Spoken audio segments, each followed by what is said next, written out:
She expected a charming farmer. He expected a wife who could cook. Nadia had exactly 3 hours to decide whether she was going to ruin her life in a good way or a bad way. The message had come in at 7 in the morning, while she was standing in her kitchen eating crackers over the sink because she had forgotten again to buy bread. Her phone buzzed. She glanced down, and there it was, a forwarded contact from her aunt, a woman who believed that marriage was something you arranged the way you arranged furniture, decisively and without too much emotional consultation. The name attached to the contact was Owen Carter. Below his name, her aunt had written 4 words: stable, religious, owns land. Nadia stared at those 4 words for longer than she should have. She was 31. She taught 4th grade at a school with peeling paint and not enough chairs. She lived in a 1-bedroom apartment where the bathroom tiles had a crack she had covered with a strip of tape 2 years ago and never fixed. Her last relationship had ended 18 months before, quietly and without drama, the way a fire goes out when there is simply nothing left to burn. She was not desperate. She wanted to be clear about that, at least to herself. She was just tired of waiting for something to feel right, tired of the city and its noise and its distances, the way you could live 30 floors above another human being and never once learn their name. She wanted something that felt solid, something you could put your hands on. She called her aunt. Her aunt answered before the second ring, which meant she had been waiting. "His family is good," her aunt said immediately, as though Nadia had already agreed and they were now simply discussing logistics. "His father was a farmer. He took over after the father passed. He has sisters. They are settled. He is looking for someone serious." "What does he look like?" Nadia asked, because she was a human being. There was a pause. "He is presentable." Nadia knew what that meant. It meant her aunt had not actually met him. "He is 35, her aunt continued. "He does not waste time. He wants to meet soon, this week if possible." Nadia looked around her apartment, the crack in the tile, the crackers on the counter, the view from her window, which was mostly another building's wall. She said she would think about it. She called him that afternoon. He picked up on the second ring. His voice was low and even, the kind of voice that did not rise at the end of sentences to check whether you were still listening. He said his name. He said he had heard about her from his own family connection. He asked if she was a serious person. She almost laughed. Instead, she said yes. He asked if she would be available to visit the following weekend. She said she needed to check her schedule. She did not check her schedule. She already knew she was free. She had been free most weekends for the past year and a half, and she had spent them grading papers and watching cooking videos she never actually used because she did not cook. Not really. She could assemble a meal if the situation demanded it. She could boil things. She could heat things. But cooking, the real kind, the kind where you made something from raw ingredients and patience, that was not a skill she had ever prioritized. It did not occur to her, not yet, that this would matter. She told him yes, Saturday morning. She drove 4 hours with the windows down because the air conditioning in her car made a sound she did not trust. She had borrowed a light blue scarf from her colleague Diane, who had given it to her with the instruction to look less like a teacher on a field trip. Nadia had laughed, then she had worried about it the whole drive. She had built something in her mind during those 4 hours. She could not help it. The human brain, given empty road and the hum of tires, will construct entire futures. She had imagined fields. She had imagined a man who was quiet in the way that strong people are quiet, not because they have nothing to say, but because they have learned that words cost something. She had imagined mornings that smelled like rain and soil and something cooking somewhere. She had imagined, if she was being completely honest with herself, a kind of peace she had never actually experienced but had always suspected existed somewhere, in some life, for someone. She had imagined, in short, a version of a man she had never met. She pulled off the main road onto a dirt track that the directions had described as a left turn after the water tower. The water tower was older than she expected. The dirt track was longer. Fields opened up on both sides of her, not the golden, glowing fields of her imagination, but real working fields, uneven and practical, rows of something low and green that she could not name. The house appeared at the end of the track. It was large, older. The porch ran the full width of the front, and there were clay pots near the steps with plants in them that someone tended. A dog lifted its head from the porch floor as she parked. It did not bark. It simply watched her get out of the car with the calm judgment of an animal that had seen many things and was not impressed by any of them. Owen Carter was standing near the porch steps. He was tall, broad through the shoulders in the way that comes from actual work and not from a gym. His face was angular, sun-darkened, and the expression on it was neither warm nor unfriendly. It was simply waiting. She raised her hand in a small wave. He nodded once. She walked to him and said hello. He looked at her for a moment, not rudely, assessingly. Then he said in the same even voice she had heard on the phone, "Can you cook?" She blinked.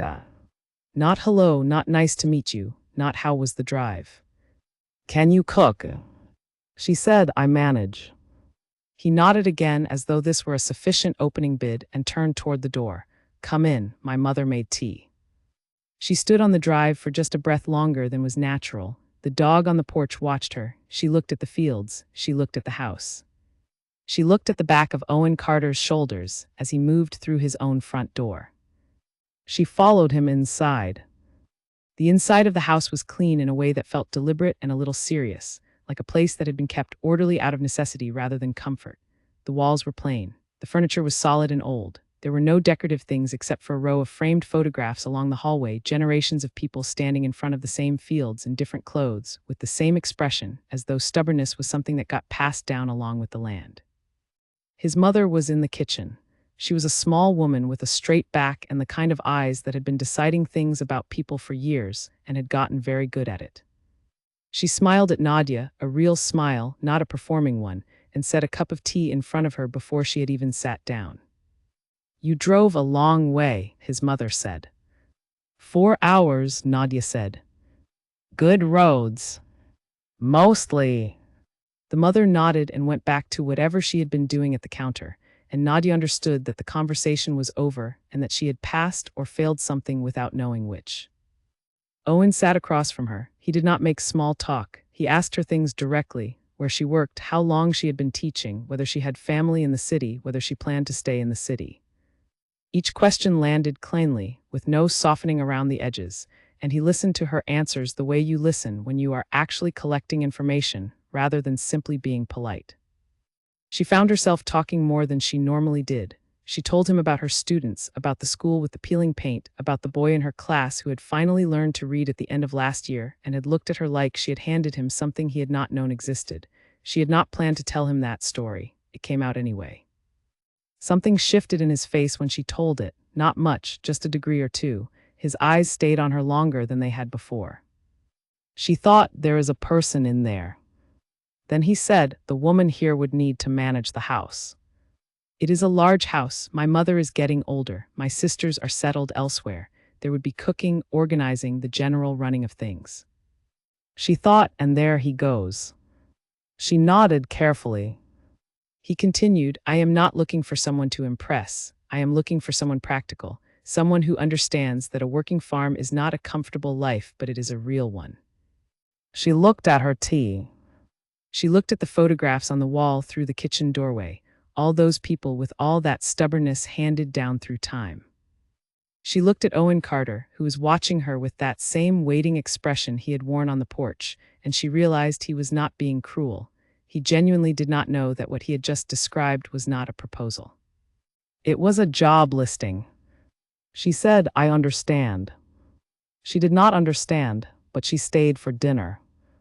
His mother had made a meal that used 7 different pots.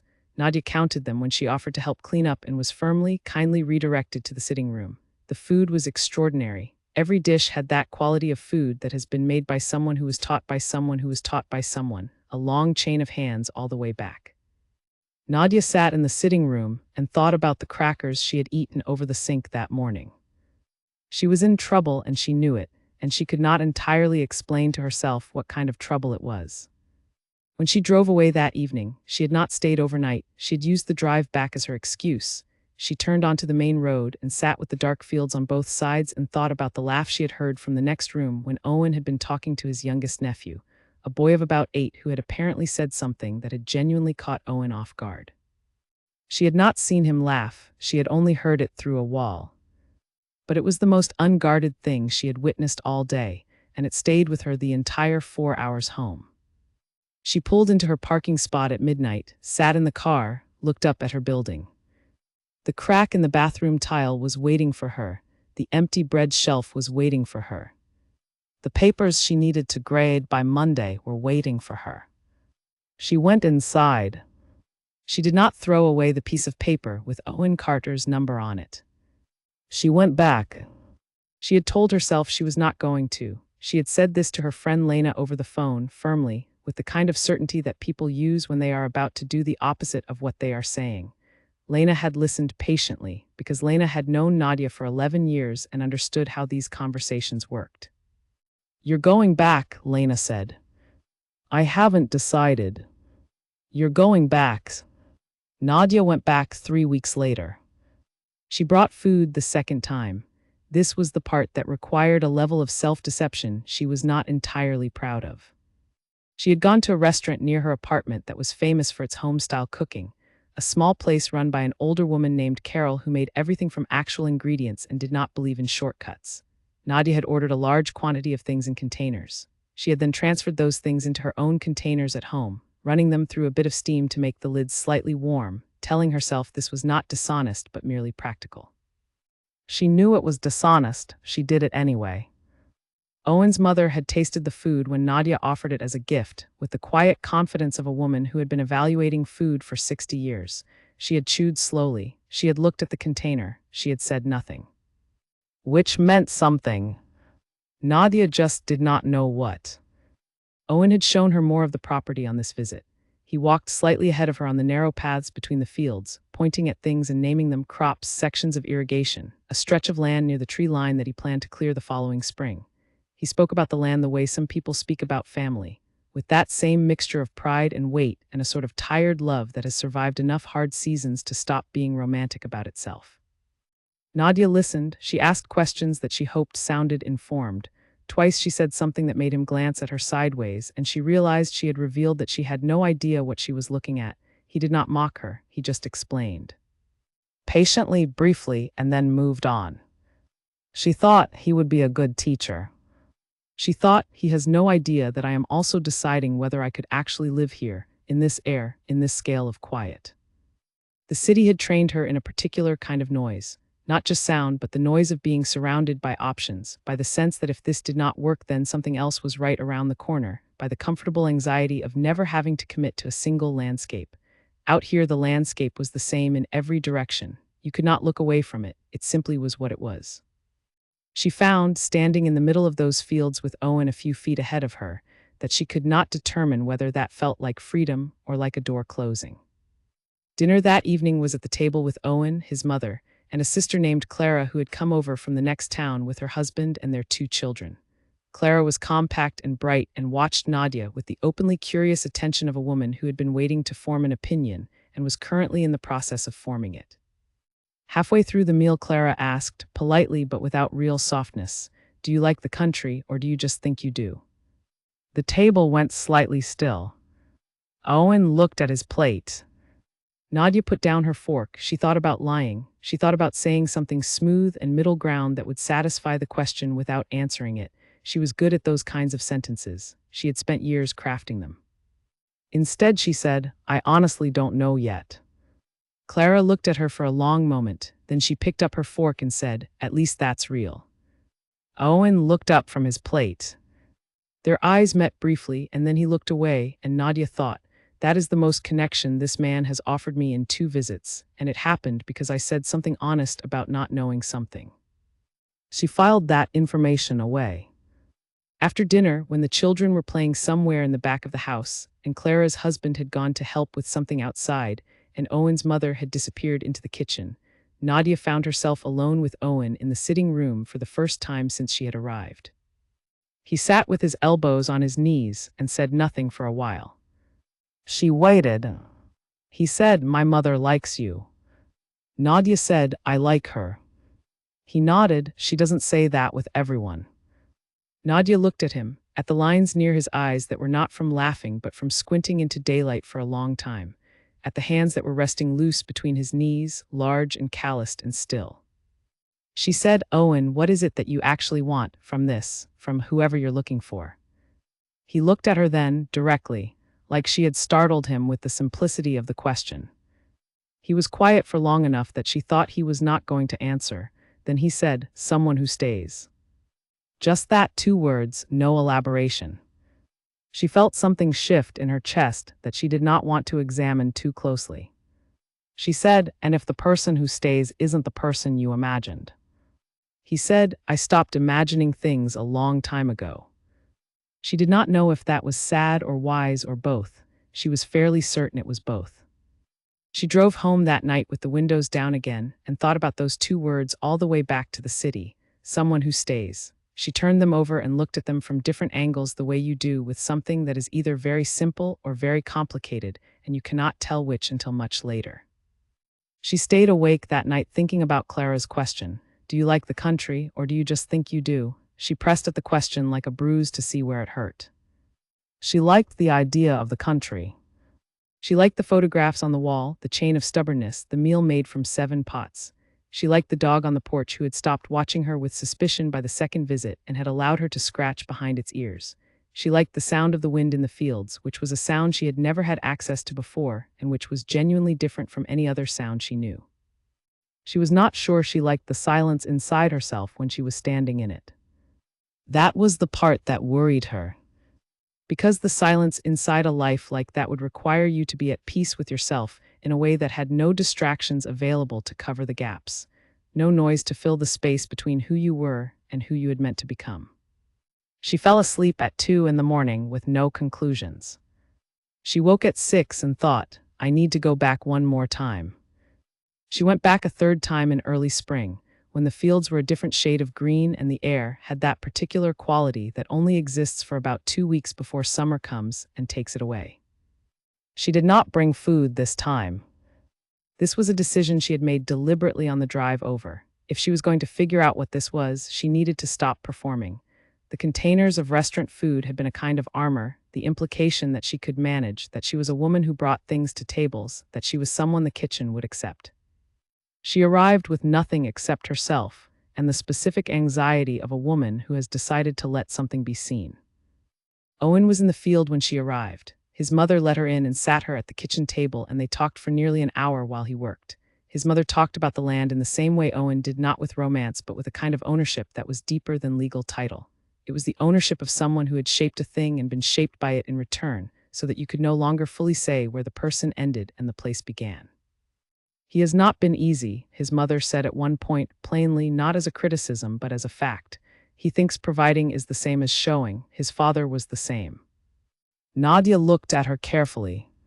His mother looked back. "I am not telling you to come here, I am telling you what it is." Nadia nodded. His mother stood and poured her more tea without being asked. Owen came in an hour later, washed his hands at the kitchen sink, sat down and looked at her across the table. He registered immediately that she had not brought anything.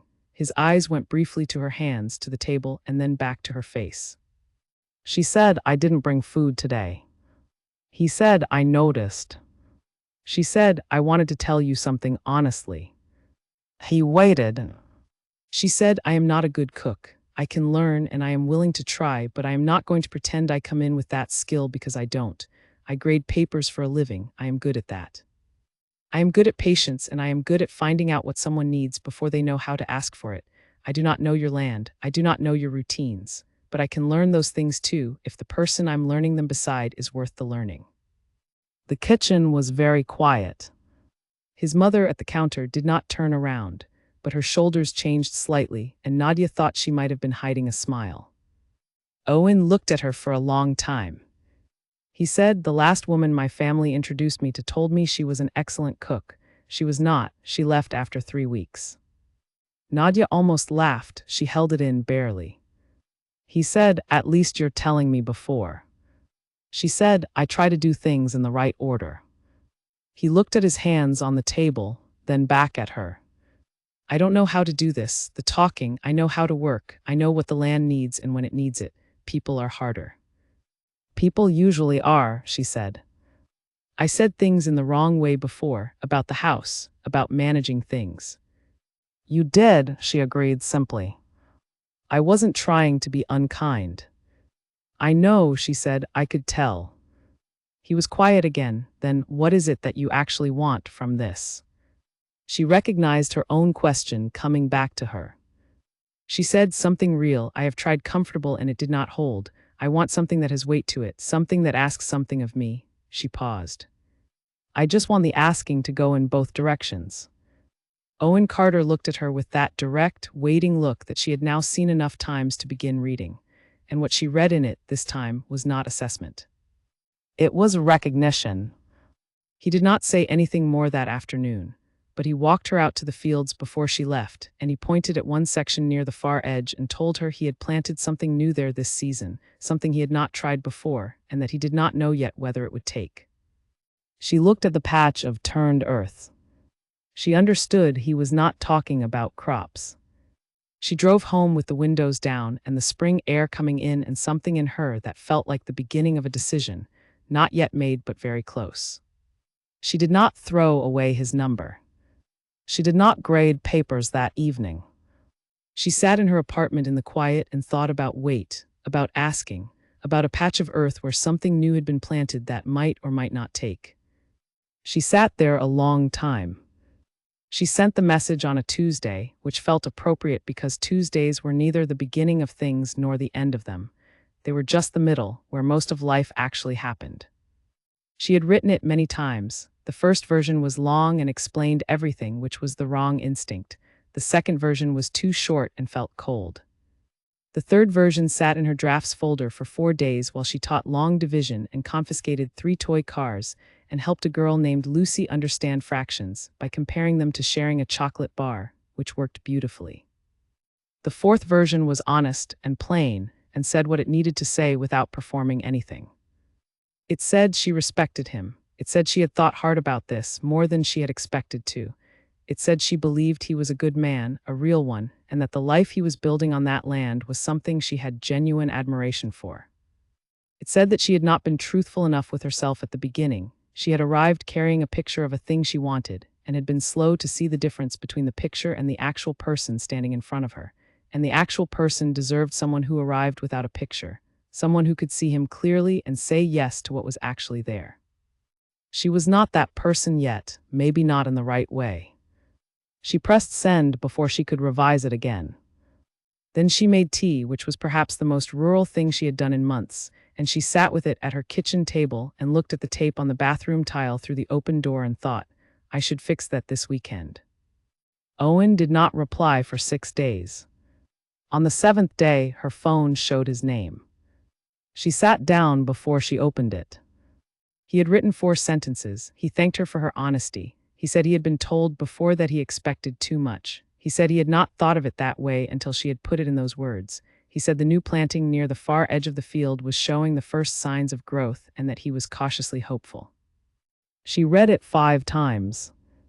The last line was not about crops, and she knew it, and she thought he knew she knew it, and that 2 people could communicate something real across 4 sentences and 400 miles was not nothing. It was, in fact, something. She did not write back immediately. She let the message sit the way you let something settle when it has been moving for a long time and finally gone still. She thought about the photographs on the wall, all those generations standing in front of the same fields. She thought about the dog who had eventually allowed her to scratch its ears. She thought about Clara's question, which she had now answered for herself. She did not like the country, not in the way the country required, not yet, and maybe not in this life. But she had liked something, and she had been honest about it. And the honesty had cost her something real, and that made it worth something real, and she was learning, at 31, with the tape on the tile and the empty bread shelf, that this was how it worked. You could want a thing genuinely. You could pursue it with everything you had. You could be wrong about the fit and right about the wanting, and neither of those facts canceled the other out. She had wanted peace, she had wanted weight, she had wanted something solid that you could put your hands on.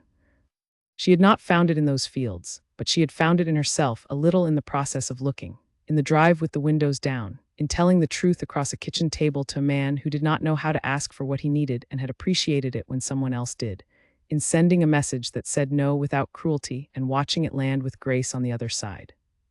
She thought about Owen Carter on his porch, that new planting showing its first growth at the edge of the field.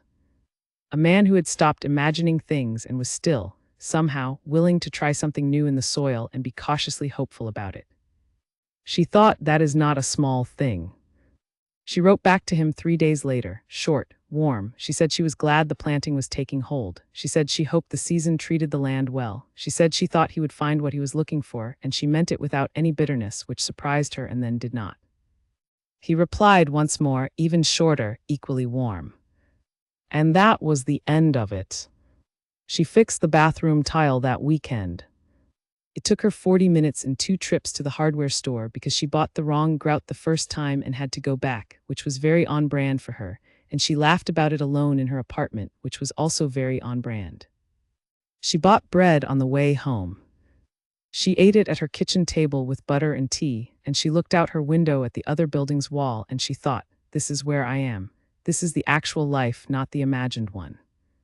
She thought about what it had felt like to stand in the middle of those fields in the spring air, with the wind making that sound she had never had access to before.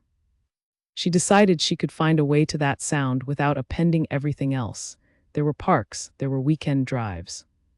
There were ways to let a little land into a city life if you were creative about it and honest about your limits.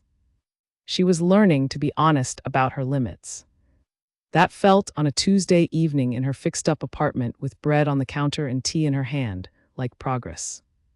Not the progress she had pictured when she printed out that forwarded contact with stable, religious, owns land written below it, something quieter than that, less cinematic, more durable. She left the piece of paper in the drawer, not as something to return to, as evidence that she had looked, that she had driven with the windows down, that she had told the truth at a kitchen table when it would have been easier not to. That she had been willing to be wrong in the pursuit of something real. That was enough for a Tuesday. That was enough for now,